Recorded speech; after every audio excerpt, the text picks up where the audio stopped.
we touch, you inspire. Feel it changing me tonight. So take me up, take me higher. There's a world not far from here. We can die in desire, or we can burn in love tonight. Our hearts alive, firestorms, and when they strike, we feel the love. Sparks will fly, they ignite our bones, and when they strike, we light up the world. Hearts alive, firestorms, and when they strike, we feel the love. Sparks will fly, they ignite our bones, and when they strike, we light up the world. We light up the world.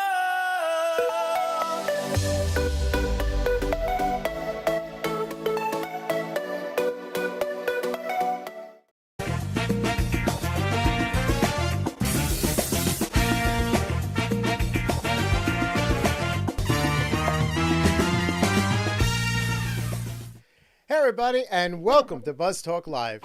In today's world of aerial filmmaking, with the advent of cinematic drone footage, drone pilots have become a valuable asset to many producers when budgeting for projects in all areas of film production, including many of the corporate business industry.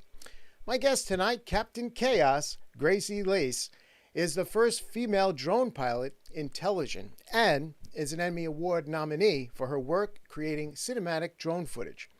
Better known in the industry as Captain Chaos, she made television history as a drone pilot for the A&E and the History Channel, working for the creators of the shows such as Deadliest Catch and Ice Road Truckers. Her work is fresh, creative, and she is a true risk taker and leader in the industry of aerial photography, always keeping surroundings and safety in the forefront, which draws the attention of top executives in entertainment. She is a do whatever it takes to get the shot type of pilot. Gracie Lace is also a former Maxim model and considers herself an adventurer, an advanced diver, which is awesome, and a free thinker. She's also begun work in photogrammetry, which is recording, measuring, and interpreting photographic images in the world of virtual reality, which we'll get into. She is here with us tonight to talk about her fabulous career and tell us how she creates these beautiful drone shots that so many producers are looking for these days. So please chat and welcome Captain Chaos, Gracie Lace, to Buzz Talk Live. How you doing over there, Captain? Doing great. How's it going over there? Just a beautiful day in sunny California here at the ocean. I see that. I see the sunlight gleaming off of your beautiful hair there, and you got your dog. What's the dog's name? This is Alan. He's one of my rescues from Korea from the dog meat trade. So he was rescued from a farm that raised him for human consumption, and he's one of many dogs that I've rescued. He's one of 49. He got lucky enough to stay with me. The other 49, well, he was 50. The other 49 got placed in good homes. So this is my little love bug. A little love bug. Cutie. He's a cutie pie. Thanks. Hey, tonight's show is going to be a little bit of everything. It's going to be about entertainment. It's going to be about science and the new technology and drones and with virtual reality and all that other stuff. And you're an important player in that arena in drones. And I mean, the stuff that we're going to see tonight and what you've been a part of is just off the charts. It's crazy good. And I'm so glad that you've taken me up on the offer for the interview. Yeah, no, thanks so much. It's great to be here and definitely to talk about this stuff. And let's go. Let's go. Well, I want to go back to the cold open that I ran. I called it the kaleidoscope video. But as far as the technology and that, obviously, you're flying your drones, but a lot of that stuff was due to editing and how you stitched it all together to make that effect, correct? So that's called a mirroring technique, and it's pretty common with photographs. There's a lot of artists that use it, and it turns out quite magnificent. I had never seen it done specifically with drones. So the first time that I ever attempted it, I flew through a forest in England, and I had these amazing giant trees that were coming into view. And what was created out of the mirroring images was just mind blowing. I had never seen, footage, like live footage of it just streaming and doing that. So it was really incredible. So I just started kind of shooting all sorts of different stuff, like water and waterfalls, going through bridges, going through house windows, and just flying over feet walking. And it was awesome. So that's what that is. That actually, those shots are in the middle of a forest in Tennessee during a rainy day right before Halloween. So it was very gloomy and spooky looking, but it came out just stunning. Some of it where you see the sun rays coming through, that was like 6:30 in the morning. Wow. So pretty cool over farmland. Yeah, I mean, you position yourself well to get the shot and everything. And how long have you been, doing this for a living? I mean, I've been doing it for a living, I would say, for about 4 or 5 years. Oh, wow. It started off as an accident. I didn't mean to be awesome. I really was just trying to figure out how to find depth in virtual reality, which turns out that's not what it's called. It's called 6 Degrees of Freedom, and it's where you can move all around in the space. But I hadn't found anybody that knew how to do it. I wasn't figuring out a way to do it, and so I had traveled all over the world looking for a solution, and I figured the only possible way that it could be done that hasn't been tried is with a drone. And so I started flying drones and immediately was really good at it. And I got hired by Motor Trend. I started filming races through the Angeles forest. And just I got hired by Leif Garrett and Kelly Slater to go to Hawaii and film 3 triplet boys, the first under age of 10 to surf Jaws. So right away I started doing things that weren't necessarily why I had started doing it, but it built momentum. So I kept with it. But I guess professionally I've been doing it for about 4 years. You must be really good at video games, because everything is based off of a remote, with the drones and everything. But there is a touch to the flying it and, the whole apparatus and knowing, about piloting. And you're an experienced flyer and also commercial, right? Commercial pilot. You have your license, right? I have my drone license. I'm still studying. My goal is to get my fixed wing. Still studying for that.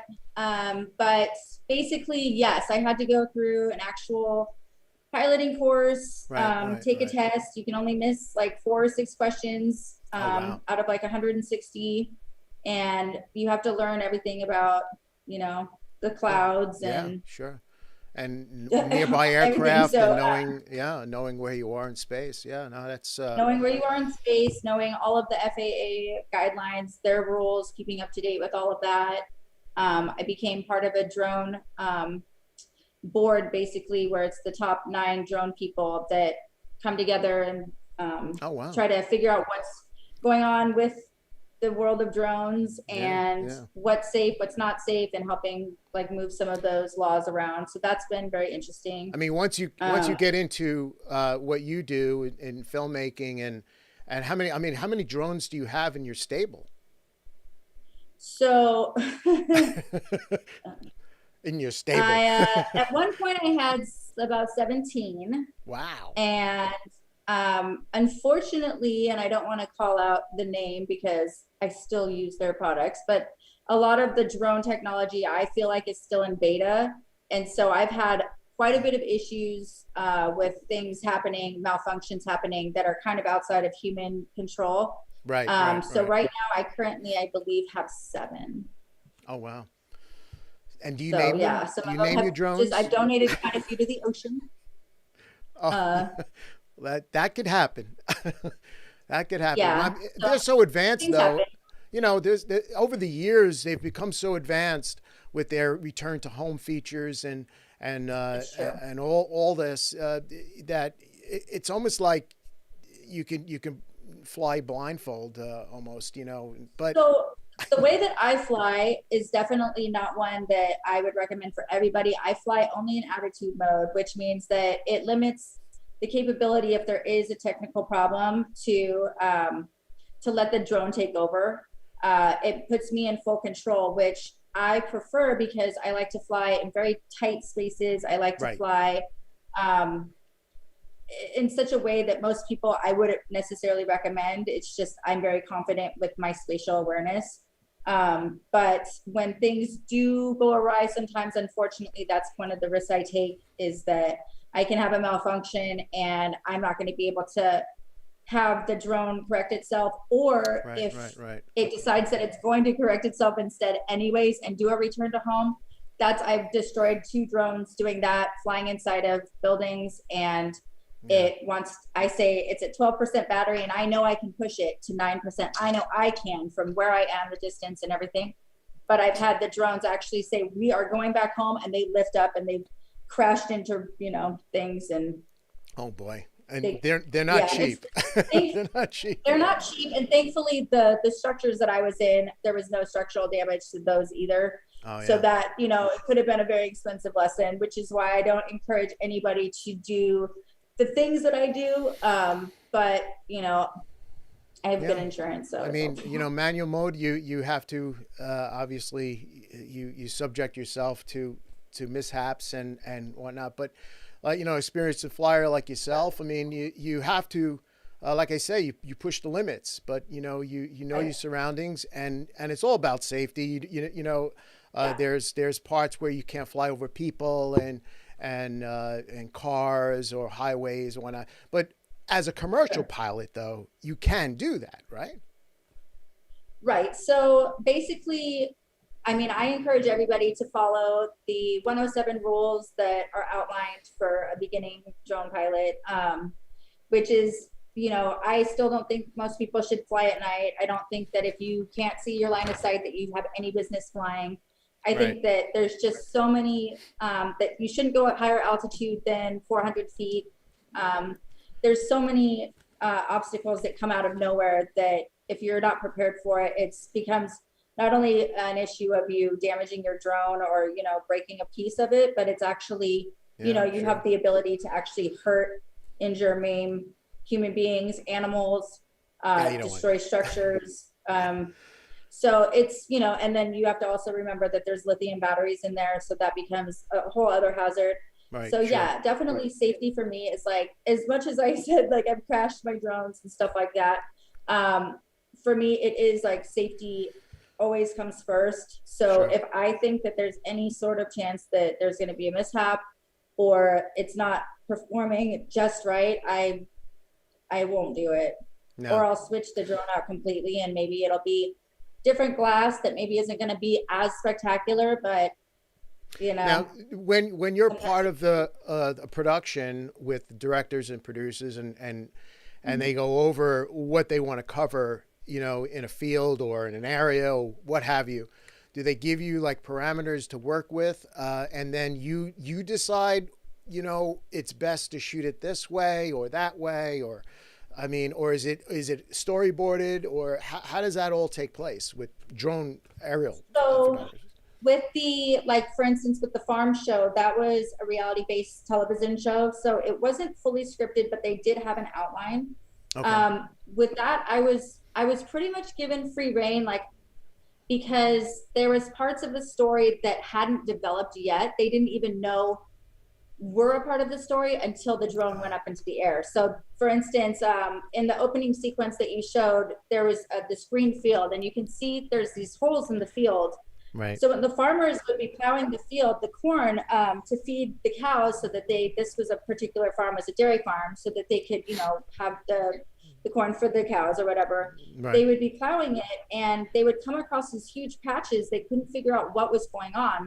Why were their cornfields like dying in these certain spots? So when I took the drone up, we were able to see that it was actually bear holes, and that the bears were coming into the field and they were getting drunk off the corn. and they would roll around and they would make these huge patches of just empty field. And so I was able to catch some bears in the footage, which is pretty awesome. But that became part of the story because prior to that, there was no story about that. They just had these weird patches that were missing. Wow, so once they saw that I was able to find more interesting things than just, you know, an overhead bird's eye shot or, you know, a sunrise or sunset, they kind of gave me free reign, which for me was awesome because everyone else was on this tight constraint of like, you have to be here at this time, you have to do this way, and it's very meticulous. For me, I could just put on my headset and go out and just fly for hours and just come back. So that's really cool. Pretty neat. We're gonna get into but like some. For Motor Trend, they definitely would say, okay, we have these specific cars, we need this specific shot. So that I would, because I was up in the mountains, I would have my drone partner. One of us would be, you know, working the camera. The other one would be working the bird and communicating with each other. Right. We knew the shots that we needed to get. So we would do, like, every shot was calculated.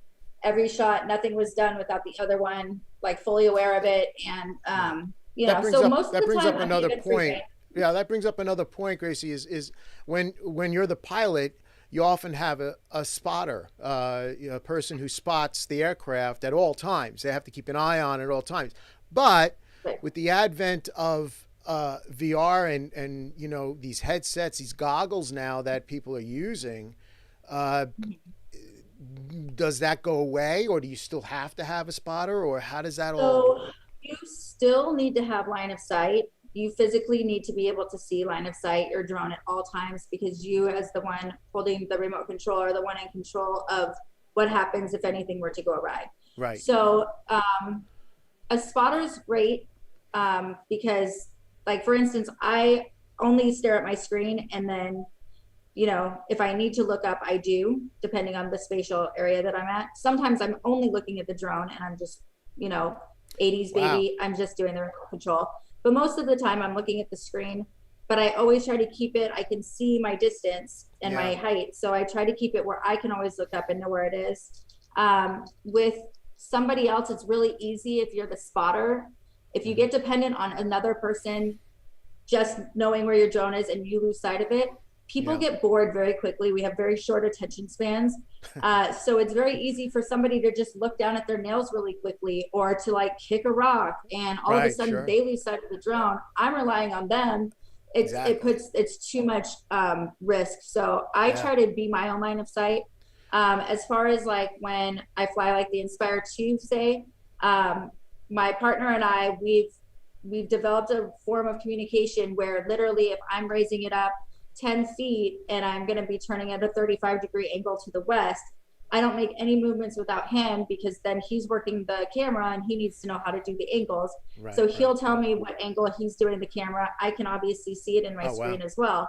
But it's like a perfect mesh of communication where if one of us decides to zig and the other one zags, we lose the shot. So with the larger drones, though, the one up there, I don't know the names of them, but the one on top of that building, that's my roof. That's the Inspire 2. The Inspire 2, yeah. I mean, that's what they use in movies. That's you know, that is the drone, and with the gimbal and the camera and all that, there's a lot of apparatus there that one flyer like yourself really can't handle. That's where you got to have a camera. A person that actually works the camera, right? I mean, you're the flyer, and I mean, I've flown that one a lot as the pilot in control and the videographer. It just depends. There's certain circumstances that it's really hard to do that because you can't see. So, like, for instance, when I would fly for Motor Trend, I needed to have Max over on one side of the mountain where he could see the drone and he could also work the camera. And then I would be on the other side working the drone as the pilot, but we'd have walkie-talkie earpieces. So he could keep line of sight. If I was trying to maneuver it around this mountain and try to figure out where the car was going to be and not hit the mountain and keep my elevator, like, it was just too much. So for shots like that, or like, say, like if we're in Hawaii and we have to fly over like a volcano, or you know what I mean, you need to have somebody who can see it at the same time, and you still need to get the shot. But for the most part, I'm very controlling. Like, I like to be in control of the bird and the shot. Absolutely. So unless I absolutely think I can't handle it or that it's not safe, then I won't do it. But for the most part, yeah, I try to do both. I mean, I gotta ask, you have an uncommon name here, Captain Chaos. Where did this all come from? Where did Captain Chaos, the name? Spaceballs. What's that? Spaceballs. Spaceball. Of course. No, actually, I thought that I was clever. I really thought that I was clever, and I guess I had heard it as a kid, but I didn't remember it was from Spaceballs. So I had kind of, I like things to be structured enough, but as you've seen firsthand, like I'm very much like, I can get things done by the skin of my teeth really well. Yeah. But a lot of people, it's nerve-wracking. In my personal life, I like to keep things a little bit calm, but because I'm so good at being a train, I suppose, right. I adopted it as it was kind of funny because my name is Grace, and so it was ironic to be Captain Chaos simultaneously. So you growing up here, I got some kid pictures here of you as a little kid. Look at that in the field, and someday you drone that field.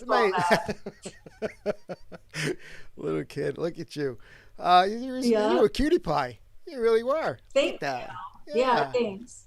Yeah, no, I mean, but growing up, there was like other things that you were involved in. You taught disabled adults, is that right? I did. Yep. I started working with disabled humans when I was about a little bit younger than that middle picture there. Oh, wow. I was teaching children with autism horse therapy. So I would work with horses that had just been broken and basically keep breaking the horses, and at the same time teach the children how to be calm around horses, which are so wonderful with therapy in general. Oh, that's cool. And so it was kind of a dual thing. And then when I got out of high school, my first job out of high school it started off as the assistant to the owner of a company that trained disabled adults life skills, how to live independently. And I got along with these guys so well. We just had the best time. So I ended up going through a program and being able to teach them and then help them with reading and writing and all of that and job skills. And we had an awesome time. I did that for about 3 years before I went into nursing and worked with my favorite people, old people. And then you were a makeup artist, right? You were. I was, yeah. I mean, in a lot of stuff. Is this so now, that picture over there? That's when I shot. That's a 30-foot pole that's in my living room. Yeah. And that you was have a pole in your living room. You have a pole. Yes. Wait a minute. That was hold shot on. by a stripper's pole in your living room. Yeah. Well, it was for aerial acrobatics. Oh, of course, yes. So, but that was for the Vogue coffee table book called American Stripper. Oh, and it was shot by the guy who shoots for Vogue and Harper's Bazaar. So that was pretty exciting. Being 5'2.5", everyone told me that I would never be in Vogue and I would never, being a model, younger model, I was like, I'm going to be in Vogue. I'm the most beautiful girl in the world. Like all of us girls are. And this is it, right? I mean, so, and there you are in Maxim, and what, 4 years running the hottest on Facebook or something? Yeah, that was my title. Yep. That's awesome. Look at you. Yeah, it was a lot of fun. Yeah, no, I mean, and you met a lot of people. I mean, right? I mean, look at that, Willie Nelson, and let's go. Who's the gentleman with you on the lower? That's ZZ Top. Okay, the one that's on the bottom, that's Barry Weiss from Storage Wars. So he's a dear friend. And then we got ZZ Top up there. We got good old Willie Nelson. And then me in the middle of those beautiful girls from Jamaica. They are 4 identical quads that there have only been 3 in the history of the world. 4 identical human beings. In every way, God. they're the same looking, right? So it was pretty incredible. I got hired by Randy Jackson to teach them how to dance for a couple of their videos. And that was super fun. So, you know, I taught aerial acrobatics. I did some stuff with Cirque.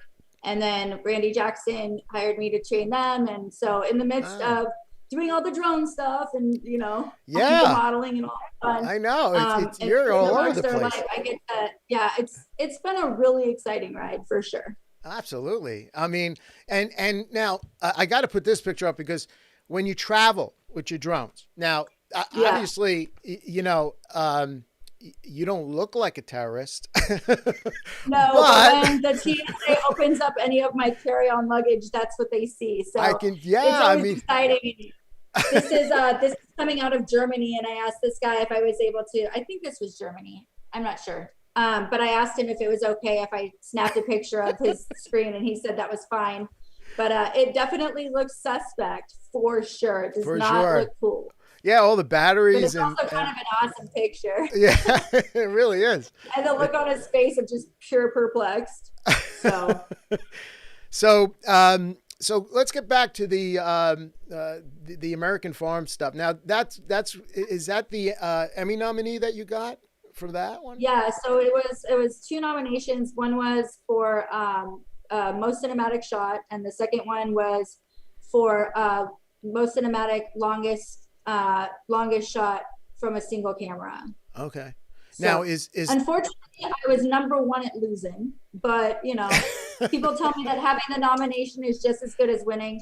That's right. I'm sitting next to an Emmy right now from my best friend who just won last year for his work for Awabanav, which is a VR project about the first female shaman in the Amazon. But so when I get to hold this Emmy, I remember that winning actually is better. Well, you keep at it because you're gonna get an Emmy for sure. Absolutely. I mean, with the stuff that you do and the places that you put yourself into. I mean, look at that. I mean, you're in between the forest there, and that's not an easy task. Flying backwards through the trees. Flying backwards, amazing stuff. So what we're looking at right now are these test shots, or is this like stuff that was in print for American Farm? How did this all? This was all stuff that I submitted for them, and you know, if you watch the show, it was a fun show. It really was a fun show. It was super fun to work with. The people, all the farmers were just awesome, and the animals, oh my gosh.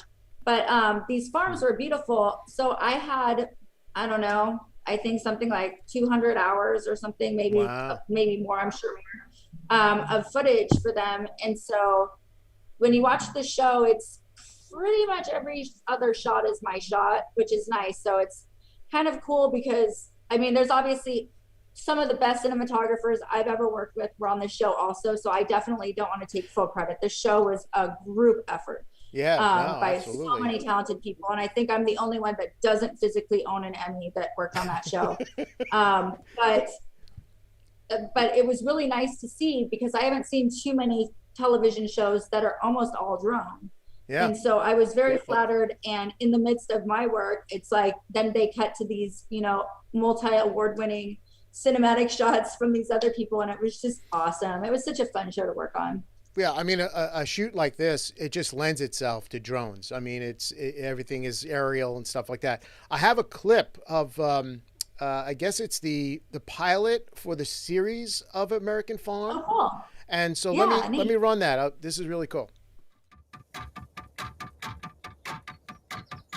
And on the 8th day, God looked down on his planned paradise and said, I need a caretaker. So God made a farmer. America was built on agriculture. You know, this farm has been in continuous operation since 1882. Over 40% of the country is active farmland, employing 3.5 million people. Let's go! Yeah, I got you, didn't I? This is the great untold story of men and women who put food on our tables. I've had years where I actually made pretty good money. Hey, And I've had years where I didn't think I would make it to next year. From seed to stalk, You went off and bought a farm and basically didn't tell me. and farm to market. We got one shot. You screw up and you're out of business. We're gonna have a bad year. This is the American farm.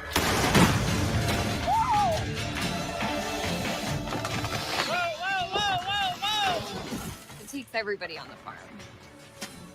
It takes all of us to make it go. I was born a farmer, and I'm going to die a farmer. I don't have a problem with that. I'm happy with that. Wow, very cool. Very cool. Yeah, that was fun. Yeah, no, I mean, and then like it's you put yourself into these precarious situations with your drone too. I mean, I have these oil fields that look at that. I mean, you're hovering over these fields that they're burning off the oil there, right? And you fly pretty close. I'll let this run for a little bit here, but it's incredible that you can get as close as you can. Like that, and yeah, amazing stuff. I mean, how high were you? 12-degree weather, North Dakota. That was cold to get that shot. So I wanted to make sure I went in and out as quick as possible. But what was so neat about that is I was hired to work on a project for some amazing people, and this is one of the companies that was through Alt Ethos and Hyper Acuity. That basically this particular place. There's so much flare that comes off of these oil fields, right? And that the it's heat just a too. waste, and it's depleting our ozone layer, and it's doing so many horrible things for our environment. But what this specific job was for was to film. What they do with the flare is they harness the energy from the flare, and then they use it to farm Bitcoin. So that actual property is to farm Bitcoin. Really? Which is kind of interesting. Yeah. And I'm like, but where is the farming? But it was in it's top secret, I guess, but it's around there. Oh, wow. So I thought that was neat. So I was on this project for a few weeks and did stuff like this. I worked on some oil rigs where the up and down motion actually captures the energy, and it works to, instead of taking electricity to run the rigs, they use its own energy and run the rigs, and so it saves money over time, but it's instead of being wasteful, it was resourceful. So typically I wouldn't love working on stuff like this because it is so endangering for our environment, but knowing that it was something that was going to be used for good was awesome. So I was all about it. But yes, I do get very close to the flares. Yeah, I mean, look at that. That's you're high up. I mean, how high were you there? What's your altitude? About maybe 40 feet above that. So I would say I was about like 370 feet approximately. Those are really tall structures. Yeah. Wow. Look at that. That's crazy. And your flight time. Yeah. Now the flight time, that one, I think I only flew for about 4 minutes. Cause like I said, it was 12 degrees. And even though I had my fire retardant gear and I had everything that everyone on that, the job site has to wear, it was so cold, and I'm just not used to it being from California. So 75 degrees, I feel like it's about to snow. 12 degrees was a little brutal. I guess I was the biggest baby on the shoot because everyone else was fine, and some of them were like taking their gloves off. They had short sleeves on, which I don't know. Anyways, they were fine. I was freezing. So I think I flew for about 4 minutes. And then my drone actually just kind of shut down. It got too cold also. So I was heating it up and trying all sorts of stuff. But that was a cool shot. 4 minute flight time though. 4 minute flight time. You wouldn't think it, but now where were you stationed at? Like, So if you look at the way the shot is right now, and you look directly behind that last tiny little flare there, and then you look over to the right, you see those white buildings. I am standing right next to the end of the white building. Oh, okay. Okay. That's really cool. Look at Thanks. That's amazing. So, I mean, look, you again, you've been flying drones for about 4 or 5 years now, and you practice with your drones. You're out there. I think I called you the other day, and you're like in your car. You're charging up your batteries, this and that, and you're so much into your craft, which is awesome, you know. And you put these I guess they're called music videos with drones and stuff like that. It's really cool that you sent me a couple. I want to show a couple here. Cool. And I think this is the music from White Zombie. Is that right? Oh, great. Yeah, this is a fun one. Yeah. Let's check it out.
Wow. Yeah, that's fun. That was just for a little paintball thing that was in Tennessee that I did for the family on one of the farms. They just needed a cute little promo thing, so. Yeah, no, that's cool. Now, as far as that road shot, just to go back there, were you in a car? How did you manipulate that? Were you just? I was on the back of a golf cart, and I was flying my drone backwards. Wow. You're crazy. So you see there's this one little, it tilts down kind of, and then it corrects. Yeah. That's where I hit a tree branch flying backwards. So and that was, I kind of hit it and then corrected it. That was an older drone, right? That was that a? That was a Phantom 4 Pro. That was actually the one that I broke a world record with the day before flying inside of a working grain silo, which turns out I'm a nut for that one. But I crashed it outside of the silo and had some body damage. So after that road shot, which I love too, it's so dramatic. Yeah. It totally cracked that body. It's still flyable, but I'm a little bit more sketched out to use it now. I just need to replace the body. But yeah, I love that shot. Yeah, that's a great shot. It's a great shot because you look at it and you know it's a drone, but you don't, because it's the way it's articulating itself on down the road. It's pulling back, and you know, as a flyer, you know, where are you? You know, it's like it kind of leads to like, you know, all right, where is this pilot at? And that leads to the chaos, Captain. I suppose. I suppose. Yeah, no, it's interesting because the way that I fly, I really like nobody to know that it's a drone until you're flying. So that's why I love indoor shots Very where cool. I'll come out of a window or flying down the road, like something like that. I love it. I love the dolly shots.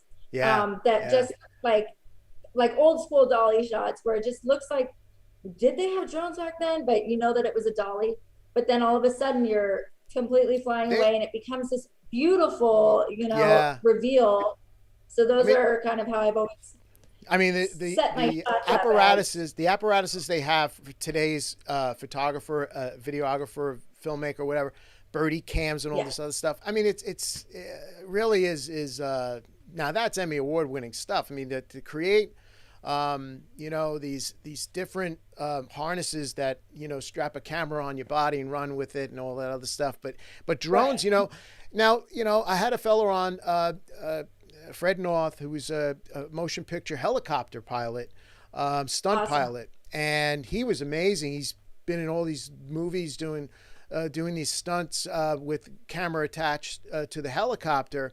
And as far as now having you on the show as a drone pilot, the difference of the both, I mean, he was saying there's more of a feel. Yeah, it's location. There's places helicopters can get you into remote parts of the world that you wouldn't be able to get into. There's places that drones will always be able to go where a helicopter will never be able to go, like inside of a waterfall and up outside of a volcano, you know. But I mean, they're so similar, but they're so different. And my hat's off to him, because I love the incredible helicopter stunt cameramen. I mean, they just, some of their stuff just is mind blowing. It really is. That's probably a big inspiration for me, because to be in the air and then to be able to control all of that is just so phenomenal. And talk about like dedication and focus and communication skills. I mean, these guys are top notch. Oh, absolutely. But you know, but again, you know, with drones and because the manufacturers of these drones, and I guess DJI, you know, just to throw their name in there, you know, they're one of the leaders in the drone manufacturers, and the products that they make. I mean, it's just off the charts, great. And it's just wonderful. And the glass that they're using wonderful lenses and the camera setups that they have, and I mean, they're great. I do wish that universally that they could kind of get a little bit more of the beta under wraps, so it was a little bit less sketchy. But maybe I'm to blame too. I'm not going to put all the responsibility on the manufacturers. You know, I do definitely do risky stuff, and so that's on me. But hopefully as the years go by, the beta becomes less and less, and it becomes a little more there you go, stable. I think you should call them up and get on the beta testing team there, Captain. You know? Oh, believe me, we've had conversations. I'm sure they did. Hey, I want to get into this photogrammetry that you're involved with, and so you've been positioning yourself in this field where it leads to three-dimensional photographic images that are used in virtual reality, right? Yeah. And so, I was privy enough to get some information from you, from a gentleman. Is it Greg Downey? Correct. Yes, Greg Downing of Hyper Acuity. He's top notch. So he's involved with some sort of technology that is virtual immersive experience that the viewer gets when they put on one of these things, right? Correct. So if you don't mind, actually, I have a guest. and he can explain that. You have himself. a guest? I do. Look at you. Greg? Take over the show. Should I explain this technology? Take over the show there, Captain. This is oh, there you are. Hey, Greg. Hello. Yeah, it's fundamentally please sit simple down, idea. Greg. Please sit What's down. that? Yeah, Sit down. Sit down. All right. All right. So, Very good. yeah, photogrammetry fundamentally is you're taking still photographs from a bunch of different angles, and you're triangulating positioning of pixels from those different angles, and that allows you to then create a 3D model of whatever the photos are of, and then you project those photographs onto the model as a texture. And the result is that it gives you something that looks photoreal because it's made of photos, but you can move around it like a 3D model. Is this something You're that actually there. what? Yeah. No, I So saw you're looking at the some- real thing, and it's real volumes. You can make real measurements from it. So it's used in a lot of other things. So is this is one of the I guess the immersion that you the experience, the virtual experience that you're working on, correct? That image is not the previous No, one. Yeah. this image isn't, but Yes, there is that is from the project. Yep. right, that you're referring to. and I have let's see if I call this one up here. It kind of gives a flavor of what this is, and maybe we can talk about it as it's running. So Sure. So this is photogrammetry as applied to VR. So this is a virtual reality experience of a cultural heritage site. It's in China. It's along the Silk Road. And when you're in there, you can literally walk around inside these ancient caves that are that's crazy. were painted during the Silk Road era. And you've got a magnifier there where you can, if you flip your hand over, you can use the magnifier to point at the paintings to see even more detail than you can see when you get close to them. So it's a way of kind of overcoming some of the, one of the complaints about VR is resolution, because you only have, limited resolution of 4K or whatever the resolution is of the particular headset that you've got. And this is a way to explore even more resolution.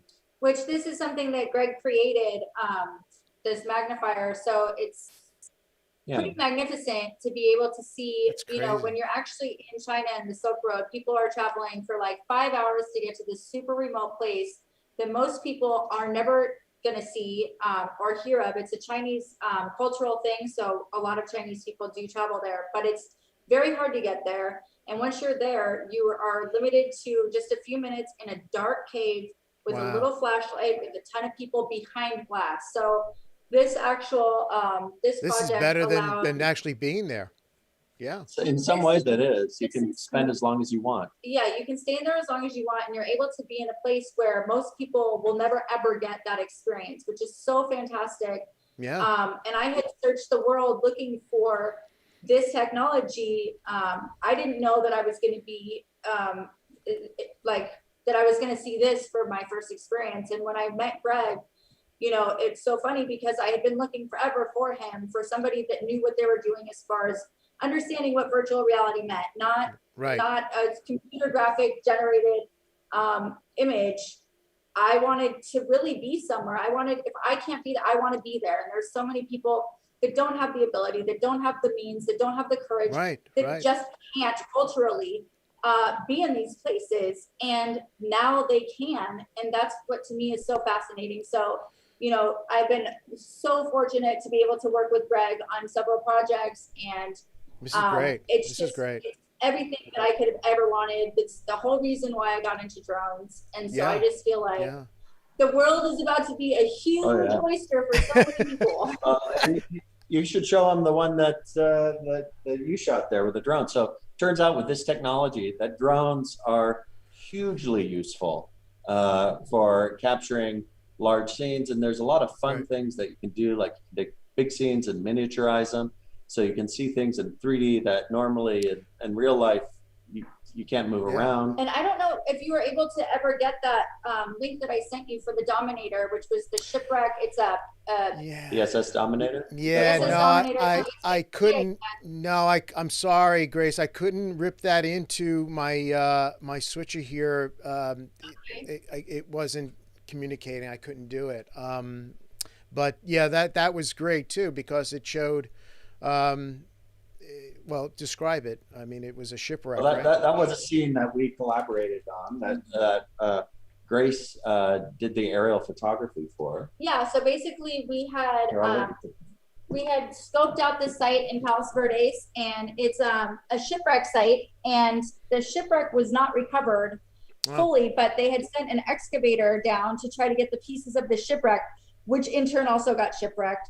So there's all these different pieces of these boats and of these excavators and all of this stuff. And the excavator looks really cool because it looks like a tank. It has these giant, treads on the bottom. And that was really fun. So we had to hike down about, I would say, 3/4 of a mile down this super treacherous cliff, not awesome, through a ton of rocks and find this SS Dominator. And so I flew the drone and he took some at ground level photos, photogrammetry of those, and then I did the photogrammetry from the air. And what comes as a result is a life-size in VR. You can be down there and you can look at all of these things super close up. You can get pretty much inside of it. So explain to you're me. in the water, so we were able to capture water, which was really interesting. It's not typical, but we were able to do that in some ways with the drone that hasn't really been super easy with. Is that you with the camera? It's just all body right now. The camera. Sorry about that. That was not. That's okay. Hey, maybe this is a question for Greg, but I'll ask you, with the drones, and because of the resolution that you get on some of them, and some of them actually go up to what, 8 and 10K, right? On the drones? This is a question for you. Oh, for the drones? Well, yeah, it's a question. It's a question for anybody. The highest drone that I've ever worked is 8K. 8K. Yeah, but right now, because of the technology necessarily, with the people that are watching it, it's not needed to be an 8K. So I shoot a lot in RAW. So I shoot 6K or 8K, just in RAW format. But yeah, I think there's some that go up pretty high in resolution.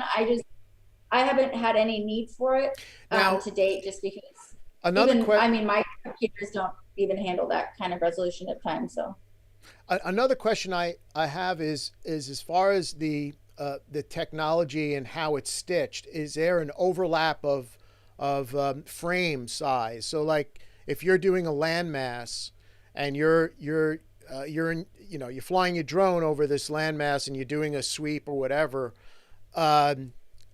and once you get the raw footage back, is there do you have to allow for overlap to do this photogrammetry that you're doing? Yes. So it's I guess I know I'm getting a little technical, but I just Greg's really good at the mathematics of it, but basically you want to have about a 90% overlap. Every photo that you're doing, you do 90%. So you're overlapping as much as possible to get as much detail. Right. And then you do it from several different angles. So you can take thousands and thousands of pictures just to get image of a car, even, something. Right. I mean, because you would need that many, but if it just depends on how clear you want it to be. So obviously, if you want it to be like top notch, you're going to be taking thousands of pictures from every angle with a 90% overlap. They use photogrammetry in like commercial real estate too, in buildings. Architects use this technology. Surveys. All this stuff, and this is fairly new, right? Is it fairly new technology? I would say it's about 15 to 20 years old. The technology, the concept of it, but now the Greg drones. is one of the leader and forefront. So yeah, you can. This technology goes way back. I started using it about 20 years ago, a little over 20 years ago. Okay. And it's the measurement from photos using this technique, the measurement part has been around since the 1800s. So during the Civil War, they used balloons to take photos and figure out how, where they want to lob a cannonball. But the kind of photographic reality regeneration, that came from a paper in 1996 that was by Paul Debobes. Wow. And he kind of introduced the idea, and then right after that, it was used in the Matrix in the bullet time shot. Oh, yes. So that's kind of the first one that a lot of people, it was not the first time it was used in media, but it was the first time a lot of people saw it and started paying attention. And it's kind of slow. It took a while before there's dedicated software to do it. What about but now it's pretty common. In the PGA golf, they have it sometimes on the tee shot where they have cameras, and they're still cameras, and it's in an array of cameras in a horseshoe, and where the player sits in the middle and he swings his golf club, and they all shutter the cameras at one time, and when you look at it, you actually see every part of the swing. Is that photogrammetry too, or is that not necessarily? Like what they shoot could be used for photogrammetry. Like you could use those photos as input, but what they're showing you is a number of different perspectives over a very short period of time and making a film out of that. That's usually what's being done. Okay. However, if you took that same sequence and ran it through photogrammetry software, it would give you a 3D model. Got it. And with the advent of drones now, it's endless, right? You don't need a hot air balloon anymore. No, you just need 20 minutes of flight time. Exactly. And charge up those batteries. Yeah. I never seem to have enough batteries. I love them. Right. I'll get you some more batteries. Hey, what about you're an adventurous girl too. You're a free thinker and all that stuff. And I have here that you're climbing mountains too. What the heck is going on? Well, that's a funny story. So it was a project that I was working on with Greg, and I figured, all my years of aerial acrobatic training that, I knew the hike was going to be difficult in Yosemite. Right. I don't know why it escaped me that people train their entire lives to climb El Cap, and that I thought that I would be able to do it right away.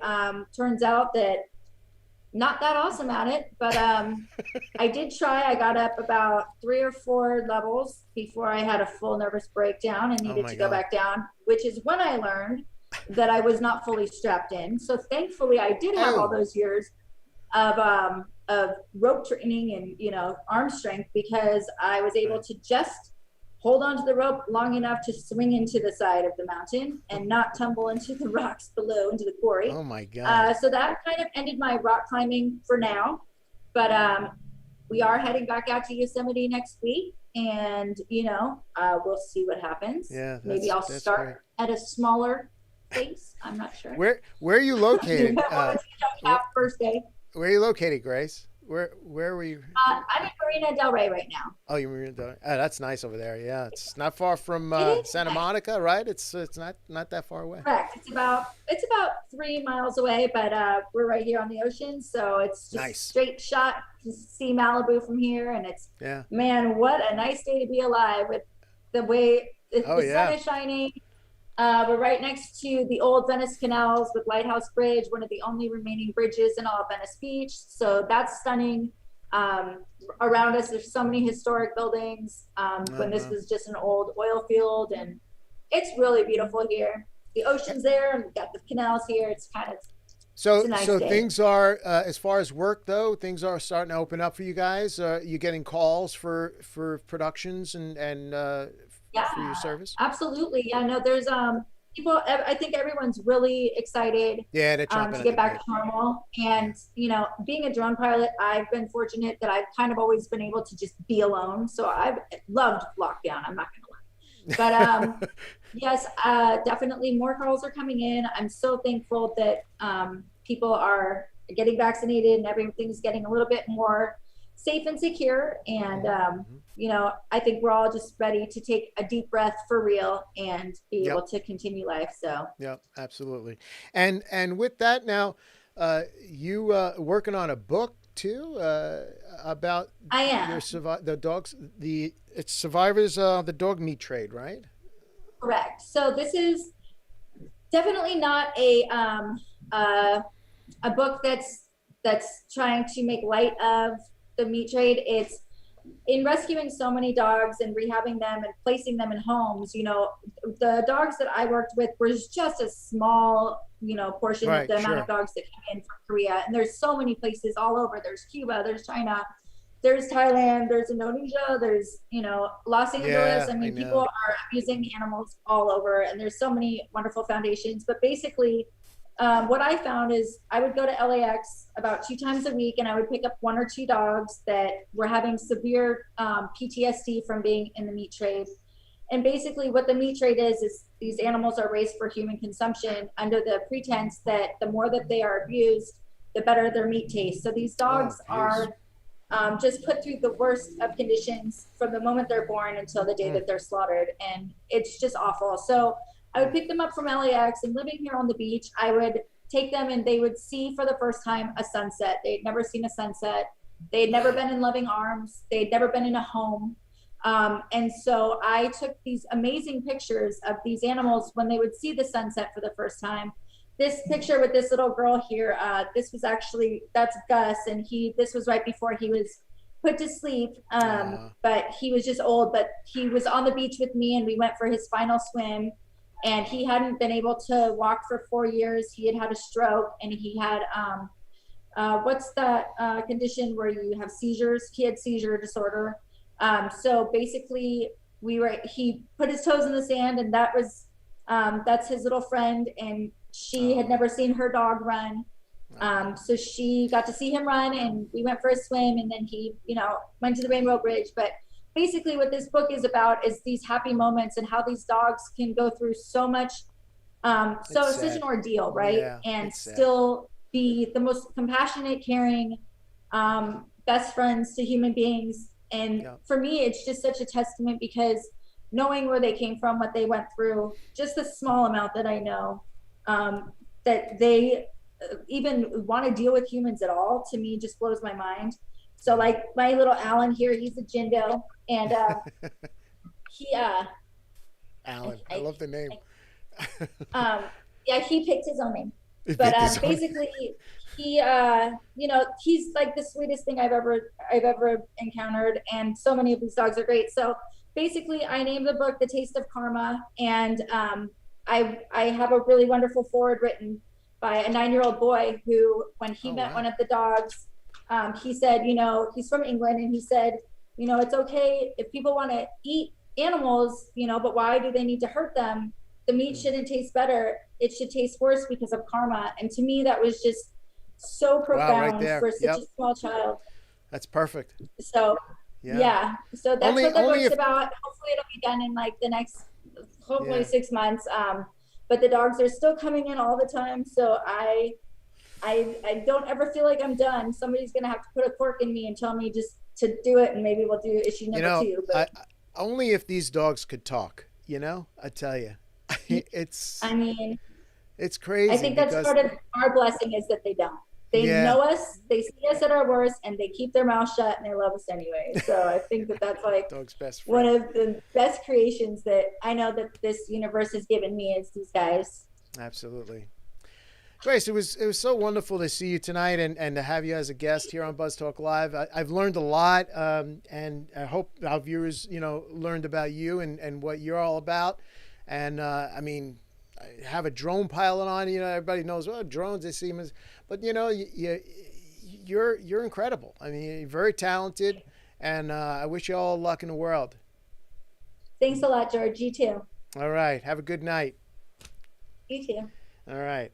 Hey, that was great. Learned a lot from Gracie Lace, and she is the captain, and she is she's really you know, a go-getter and an adventurous and caring too about, you know, the dogs and the survivors of this meat trade business. It's crazy. And best of luck with the book too when it comes out. I'm sure it's going to be a great seller for you. So I'll be looking for that on the shelves as well. Hey, tune in again next Sunday, where I'm going to have a singer-songwriter and producer from Nashville, Adam Kalizzi, is going to be here. He's also an actor, and he put together a film, and he had a message about bullying, which is pretty amazing guy. He's from Nashville. So check in on next Sunday night right here on the Buzz Talk Live Show. That's it for tonight, folks, and thanks again for tuning in. Look me up on Facebook, on YouTube. Connect with me on all the social media out there. I'll see you back here on next Sunday night, right here on the Buzz Talk Live Show. Thanks again for tuning in, and good night, America.